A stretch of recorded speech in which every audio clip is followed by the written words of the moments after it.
We're talking stinking thinking today, or how to stop negative thinking.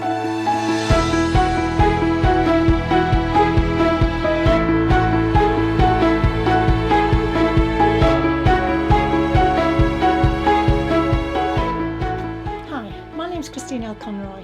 Welcome to Happy Stuff and Fluff, a channel for women over 50 who are getting happy and growing younger. If this is your first visit to us, welcome to Happy Stuff and Fluff. Please consider subscribing and remember to hit the bell so that you'll be informed whenever a new video comes out. Okay, so hi there then. How was your week? As I said, I was going to cover stinking thinking a little bit later on down the line, but after some of the conversations we've had, I think it might be better to start it now, and then we can start to do all the little practices and get there sooner. Let's stop this negative thinking that we all do, or at least stop negative thinking quite so much. As I've said to you before, we have a negativity bias, and it's quite natural for us as human beings to have negative thoughts, but it's when those negative thoughts start to take over and very often throw us into a downward spiral of negativity that we start to have problems or issues. So that's what we want to stop. Now, in the last video, I gave you a quotation by Sonia Lyubomirsky. I'll just remind you. She said, "It is a truism that how you think about yourself, your world, and other people is more important to your happiness than the objective circumstances in your life." And one of our subscribers, I think it was Beth, pointed out that there are references in the Bible even about this, about thinking and how we think. So it isn't a new idea. One of my favourites is Stoic philosopher Epictetus from 100 AD, and he said, all that time ago, "Men are disturbed not by the things which happen, but by the opinions of things." So it isn't what happens to us that causes us problems, but what we think about what happens that matters. And then coming forward to the early 20th century, Max Planck said, "If you change the way you look at things, the things you look at change." And I thought I'd throw a few fun optical illusions in to demonstrate this point. Have a look here. I'm sure you've seen these before, but I do think they're great fun. This one, have a look at this then. Do you see the frog? Or do you see the horse? I'll leave it on a little bit longer. Okay, then this one is an even better one for us on Happy Stuff and Fluff. Have a look at this one. Do you see the old woman or do you see the young woman? An interesting thing, once you are aware of what you're looking at, you can usually start to see both things, see it both ways. So, the late great Wayne Dyer kind of reappropriated that saying, because Max Planck was a quantum physicist, and it was kind of reappropriated to personal development by Wayne Dyer. At least he used to use that phrase an awful lot. So what did it all mean for us? What's the point of it all? Well, in fact, all of this about thinking is the basis of what we now call CBT, or cognitive behavioural therapy.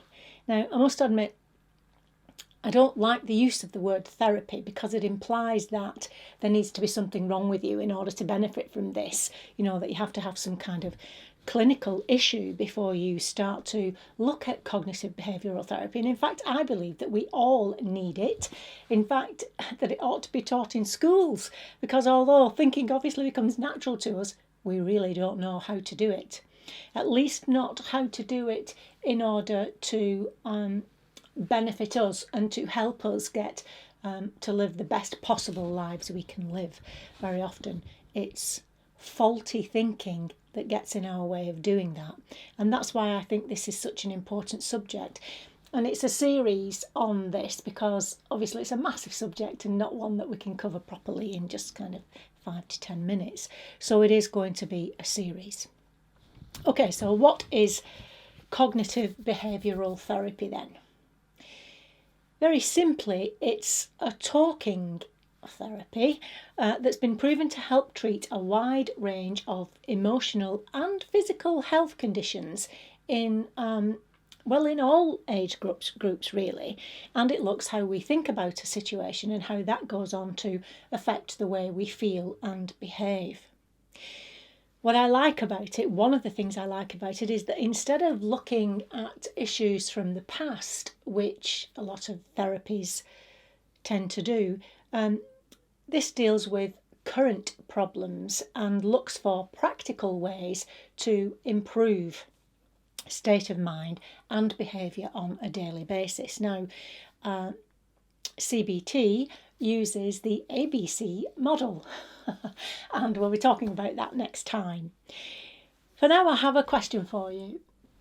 What is the opposite of negative thinking? What is the opposite of negative thinking?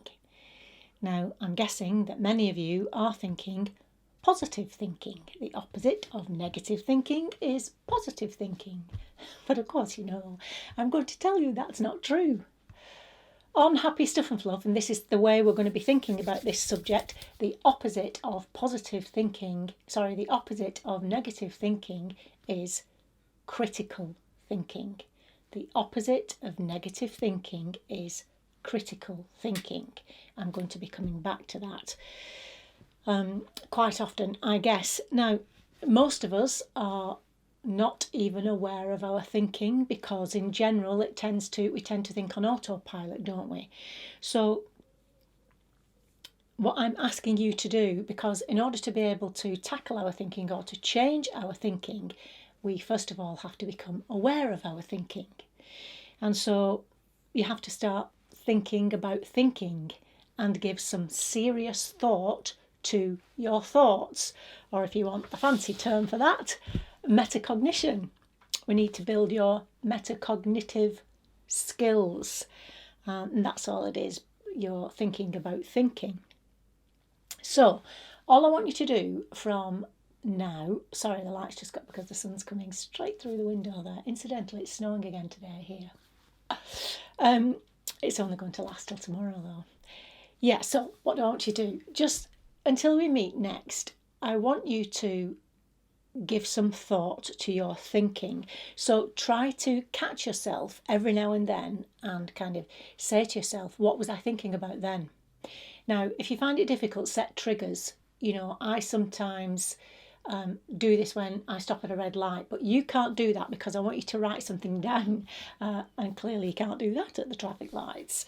So perhaps set a timer on your computer, or each time you pick up a cup of coffee or a cup of tea, let that be a trigger for you to kind of zoom into your thoughts. What was I thinking just then?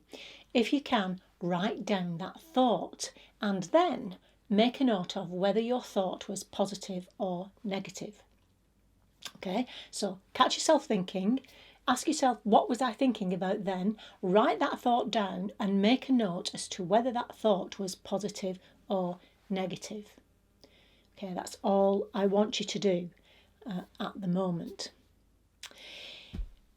So that's how we're kicking off stinking thinking and how we can start to stop overly negative thinking and start to live more fulfilling lives. Now then, on March the 20th, which is Tuesday coming, it is International Day of Happiness, and I won't be speaking to you before then. So I just want to say, there's lots of things going on in lots of towns, and it'll be on Facebook and so on, that you could do. But if you're not doing anything organised, that would be a great day to do the 3 kind things exercise. So if you'd like to do this, on that day, March the 20th, I want you to do 3 kind things, possibly and hopefully for 3 different people, and over above what you would normally do. So don't include kind of opening the door for someone if that's what you would normally do anyway. 3 different kind things to do all on that day. Trying to think of an example that you could do. Maybe find a way to compliment the first 5 people you meet on that day. Or I'll tell you a lovely one, but it's not necessarily just for one day. Creating an appreciation day for somebody you care about. We used to do this for our kids because my children are all born in winter, in October and December. So it meant that they had gifts in October, of course, and December for Christmas, but nothing the rest of the year. So we chose one day and called it Children's Day and bought them just a little gift so that they didn't have to go, you say, well, at Christmas time, Father Christmas might bring that for you, or wait until your birthday. It just seemed a long time for them to wait, so we created a Children's Day. So I'm going off at a tangent now, but you get what I mean. Create a Partner's Day or something like that, where you just do nice things for them on that day. That's something. Perhaps, and this is another one, thank your postman. I know that comes under the gratitude exercises, but it's a kind thing to do anyway. Thank your delivery person for doing a great job. Things that you don't normally think to do. Do 3 of those on the International Day of Happiness, and not only will you make them happy on that day, but I promise you it will make you happier too. Okay, so that's 2 things. 3 kind things for Happiness Day, and catch yourself thinking, write down your thought and make a note of whether it was positive and negative. And the next video will go a little bit deeper into that. And don't worry, I haven't forgotten the subject matters that you want to talk about. I'm going to do that, but I want to get this down first so that you've got it in the back of your mind and we can start working on it straight away. Okie doke. Oh, God, I'm looking forward to this because it's really effective. It's a really great thing to do, and you can teach your children and your grandchildren to do this and help them to learn how to think properly in order to increase their happiness levels. Because remember, on the Happy Stuff and Fluff, we are getting happier and growing younger. Thank you for watching. See you next time. Bye bye.